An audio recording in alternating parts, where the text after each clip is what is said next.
what's up everybody? This is Michael Powers of Indianadesolate. I hope you all are doing well. I know I haven't talked to you guys in a while, but I'm just giving you guys a kind of insight and a look into my life a little bit more about who I am as the spokesperson of Indianadesolate, the main guy who does all the videos and social media and stuff like that. So for the online heavy metal band Indianadesolate, Michael Powers. So I hope you guys are cool with this. This is getting to know Indydeso, me personally as the spokesperson for the group. As you may or may not know, I have put the third album on production hold until we can get some things sorted out. I will let you guys know when that production is back up and running. Like I said, I've got to sort some things out, some personal issues that's going on. So, but I love you guys. I hope you guys are doing well, and I hope you guys have a good and safe weekend. Please be safe out there, guys. Please don't do anything too crazy, guys. I love you guys. I care about you guys, and I hope you guys do the right thing in the end of your decisions, and hopefully you guys do okay. But I got a new necklace. I like it. It's a cross, which is cool.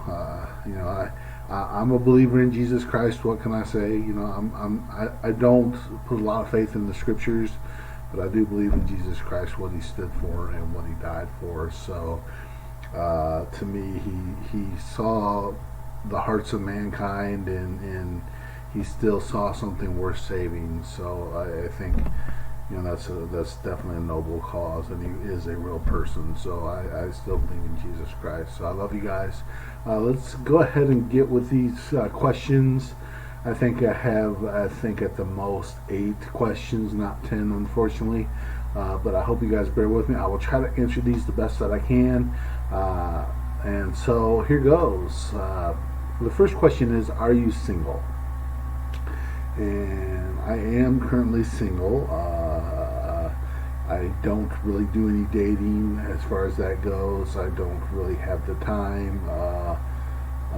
I've chatted with quite a few supposed female accounts on Facebook and stuff like that, and I think I have a great personality to date, to get to know a female, but I don't exactly have the time, and I'm kind of in all honesty, I'm kind of afraid to get hurt again. You know what I mean, guys? I don't want to get betrayed. I kind of want to stay guarded, if you will, and guard my heart, kind of. So, you know, I kind of stay in my own little shell, if you guys will, if you guys can understand that.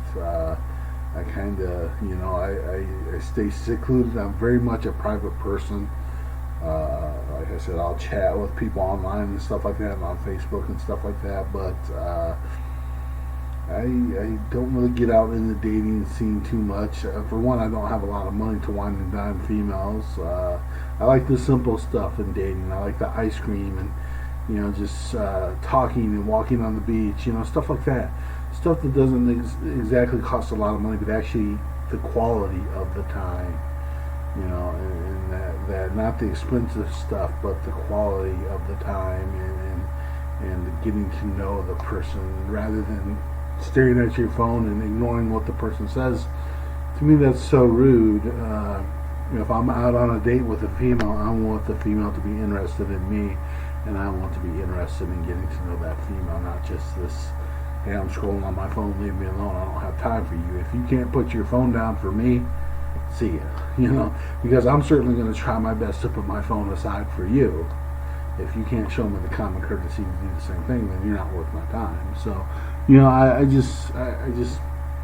hate this day and age where I'll see like a family of 7 go out to eat, and right away they're on their phones. It's like, what's even the sense or point of even having a family gathering if it's going to be like that? I just put the damn phones away, you know. It's like, come on, you know, enjoy the quality time with family and getting to know each other, and actually get involved in each other's lives, you know. So that to me is just like, I understand people have side hustles, people have time is money for certain people that have businesses and stuff like that, but love is important. Love is essential, crucial.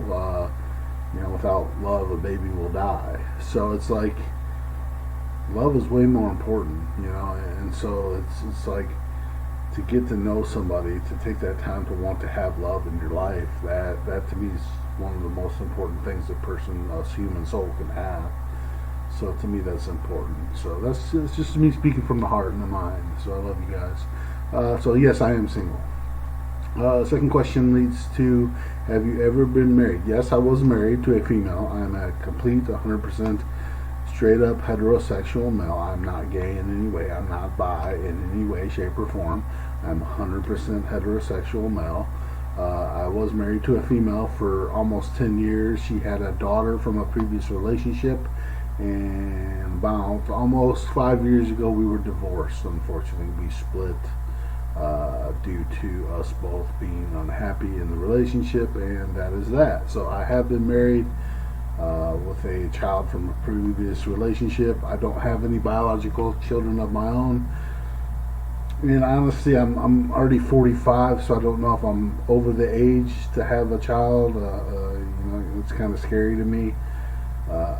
As a man, I've always kind of wanted to have a son to teach, to pass on what I've learned in my life and in my experiences in my walk in life, and to help him not make those same mistakes I made.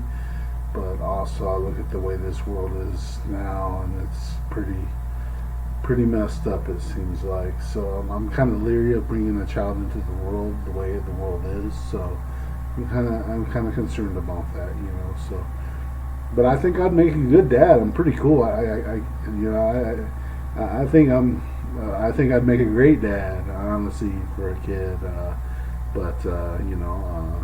think that would be cool. But like I said, it would definitely have to be the right female and everything. It would just it's such a different ball game from being single to being a parent again and having that relationship, because it's not just you anymore. It's everyone else but you. So it's difficult to go from that transition from being single again to being married again and in a relationship again, especially having a child again. So everything changes. So it would be kind of tough to get used to. But like I said, your work is never done.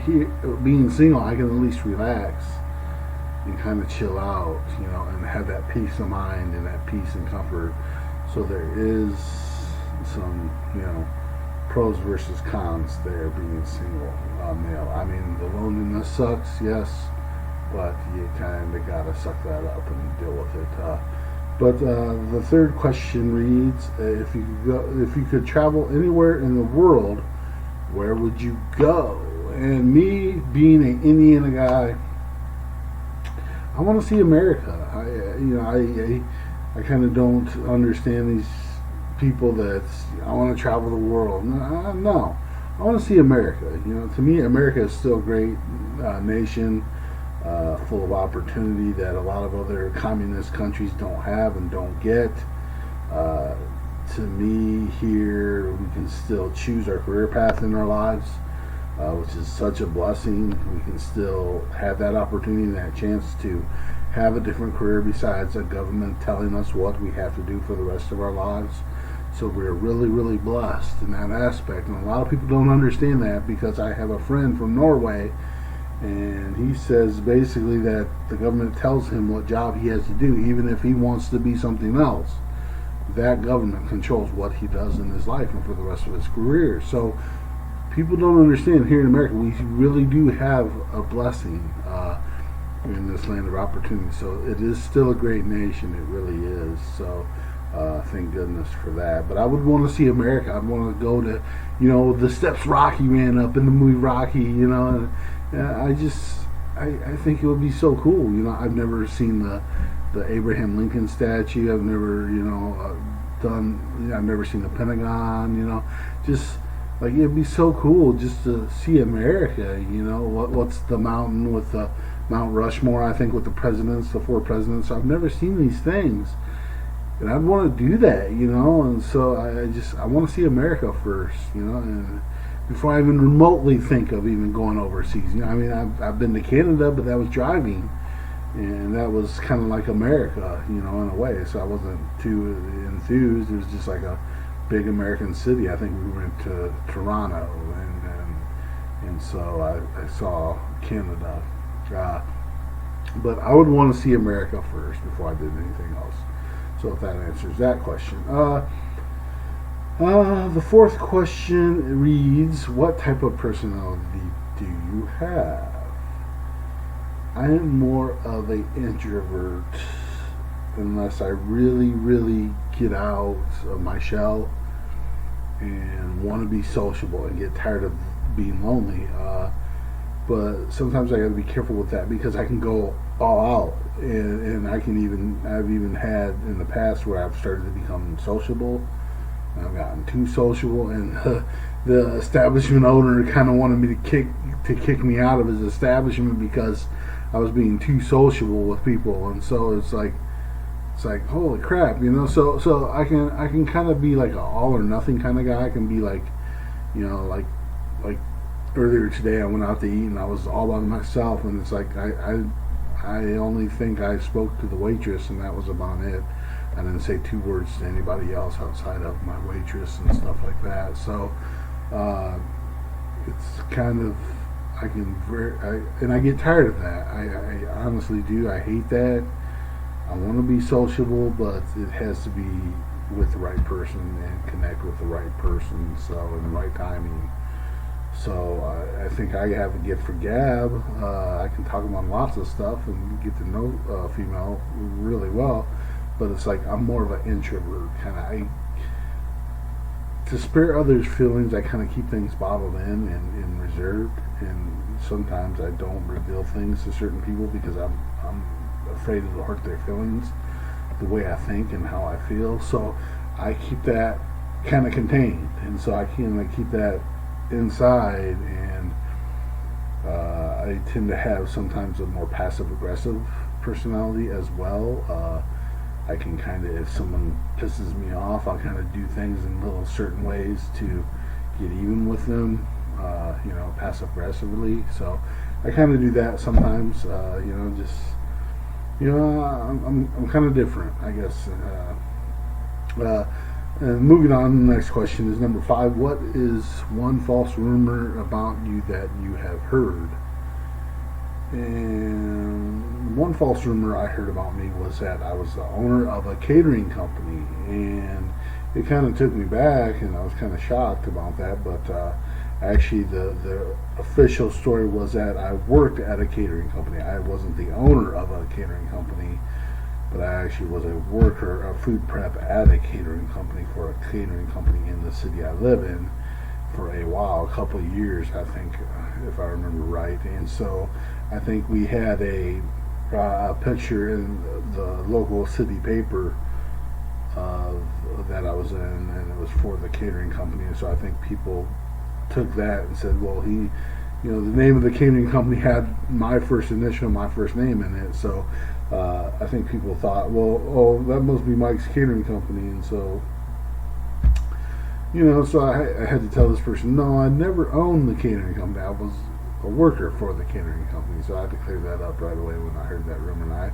I kind of couldn't believe it. I was like, wow, the truth got twisted that much because people didn't ask, so it's kind of crazy. Moving on to number 6, question number 6. If you became Bruce Wayne, of course Bruce Wayne is the character of Batman, the alter ego of Batman, who is really rich and wealthy. That's how Batman can be Batman. But the question reads this: if you became Bruce Wayne wealthy, what would you do with the money? And I've thought about this, and I've come up with a good idea. I did an interview, me and Maddie, our singer, did an interview on Itali Echo a while back, a radio interview on AM radio out of Boston. And I talked about a statistic that most runaways they become involved in gangs, religions, and cults. And so that idea, that statistic. And I also saw on YouTube a story about how they have these supposed, and it's going on in Florida, where they have these supposed, I guess they're supposed to be recovery houses in Florida, where the insurance for these runaway teens that are hooked on drugs and trying to get in rehab, they send them to these houses, and these houses basically rip off the insurance by doing urine samples and stuff like that. So they get paid a certain amount of dollars for certain urine samples, and so many urine samples, they get so much money. And so these houses take these kids that are runaways, that had problems at home, that didn't get along with their parents because their parents messed up rules and too strict rules on the kids. It's like the kids end up running away, and so it's horrible because the kid has nothing to do but turn to drugs and get in with the wrong crowd. And so what I would want to do is create what I called a nonpartisan shelter, and it'd be like a series of shelters. And it'd be hard to do because you would fight all these political pools of, the religions, the cults, and you would fight all these powers that were against you, and to create even one shelter, because the religions want numbers, and these the mentally ill, the runaways, and stuff like that. So I would want to start these nonpartisan shelters that basically offer services to these kids that basically don't exploit the kids at all. Don't exploit their insurance, don't exploit their race, their religion, their sexuality, any way, shape, or form. And they take the kid and they help them with substance abuse, emotional abuse, stuff like that. And they would use the kid and teach the kid. And it'd kind of be like Xavier's school, but it'd be, different shelters and stuff like that. And I think it would be a great idea if I had the funds and stuff like that. I think it'd be cool. And, to have rules within the staff to where you're never alone with a student, at all for more than 5 minutes at a time. So that way there'd be no exploitation of the kids at all. The kids wouldn't have to do,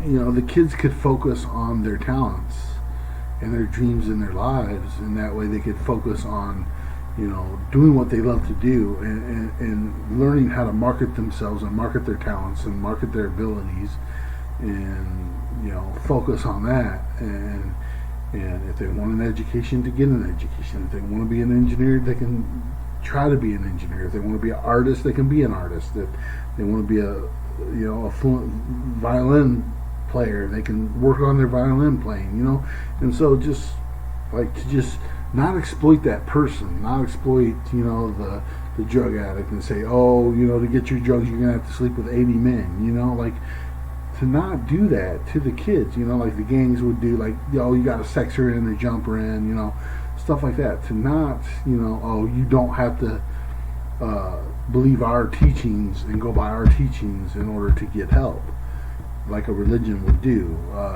It would be a nonpartisan shelter. So basically it would be like, we don't exploit you at all, and we want you to succeed and become a success in your life, so that way you, in return, when you get the help you need and you become successful, you can in return help others.